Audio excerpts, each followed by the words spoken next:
In a crisis is Lake Powell. Over a century of drought has put a burden on the country's second biggest reservoir, and the reservoir's water levels are hazardously low. The water supply crossed a crucial line in March.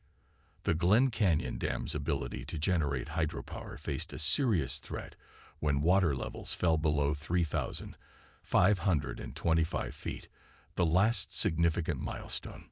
Although the water reservoir's future is mostly unknown, current government initiatives and climate research are giving us some indications of what might occur in the months to come. If you want to learn more, watch the video all the way through. The Colorado River's reservoir reached a historically low elevation of 3,522.16 feet beneath the water's surface on February 14. Then, it kept dropping, reaching 3,521.77 feet as of February 18. The level of water levels in Lake Powell is at its lowest point since the 1960s when the artificial lake was first filled. It is hardly surprising that the drinking water level is low. The southwestern megadrought has left many reservoirs in a critical position, including Lake Powell, which is located on the Colorado River, which runs in Utah and Arizona. Throughout the start of the drought in 2000, Lake Powell has started losing water.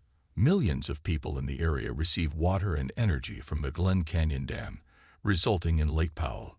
Officials worry that the water of the lake levels could reach 3,370-foot dead pools if they continue to plummet at the present rate. At that point, water would stop flowing beyond the dam, ending hydropower production. The Colorado Rockies snowstorms and rainfall cause yearly variations in the lake's levels, but the lack of precipitation has made these variations in weather less common and more unpredictable. In the aftermath of an exceptionally cold winter, the snowpack has been much higher than average in recent months. There can only be so much snowfall available, though. Along the boundary between Nevada and Arizona, Lake Powell is located next to Lake Mead, a further reservoir on the Colorado River.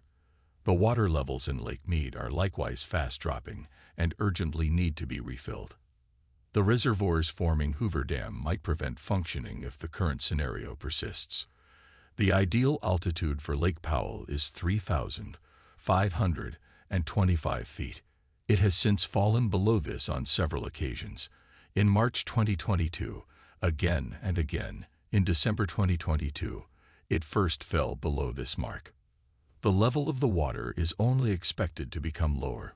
Following a study provided by the Bureau of Reclamation, the lake would drop to 3,519.01 feet in April, marking its lowest point this year.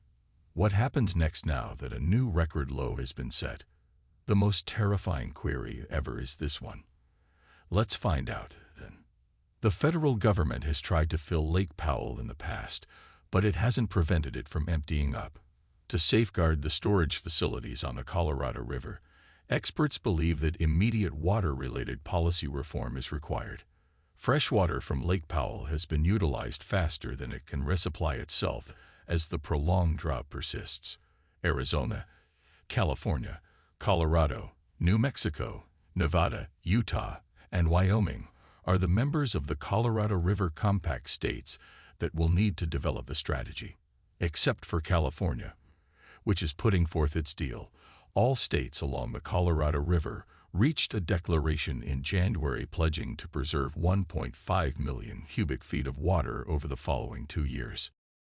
However, according to representatives of the Bureau of Reclamation, which has been monitoring Lake Powell's water levels, at least 2 to 4 million acre-feet of water must be preserved to maintain Glen Canyon Dam's proper operation.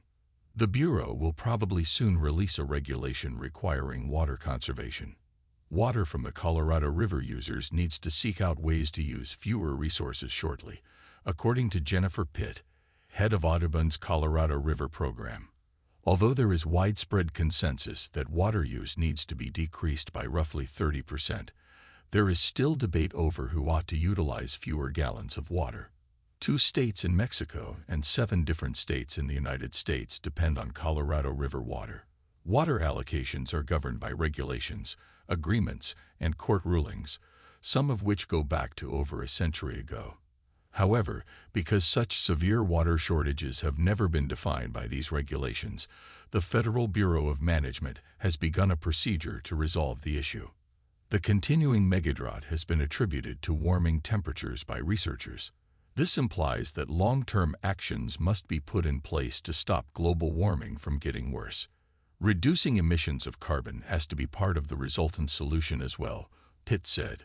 Over time, the problem will get worse as global warming keeps warming the region. Due to the dams alongside the Colorado River, a large portion of civilization in the southwest region continues to exist as it does now. Life would change drastically if Hoover Dam and Glen Canyon Dam stopped operating. It is the right moment for the neighboring states to start making plans for a future without the Glen Canyon Dam, according to Eric Balkin, Executive Director of the Preservation Advocacy Group Glen Canyon Institute. I believe it would have been irresponsible for us to disregard at least explore the idea of fully fading out that reservoirs, since it just seems increasingly probable that it's going to dissolve into a decomposing pool scenario, said Balkin.